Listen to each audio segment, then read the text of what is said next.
Bigga fight the Duppy. One day, the young man and his friends slept over his friend Bookie's house.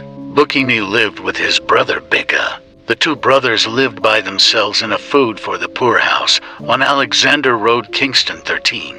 The house had 2 rooms and a little part upstairs like where 2 persons can sleep.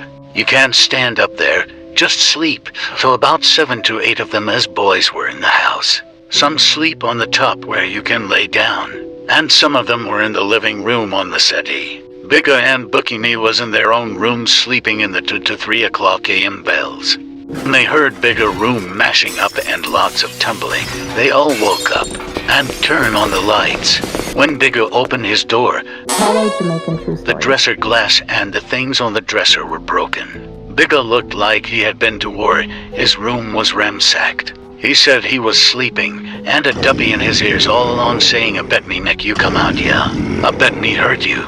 He still hear the mumbling in his ears. Then he opened his eyes because the sound woke him up. When he was finally awake, a tall black man stepped back, put his hands up, and fold his fist to fight. Bigga lick him first, cause if him did make the Duppy lick him first, maybe it would have killed him. Bigga and the Duppy fought, and the Duppy run out gone left him because he couldn't manage Bigga. That's how the rest of the boys woke up and turned on the lights.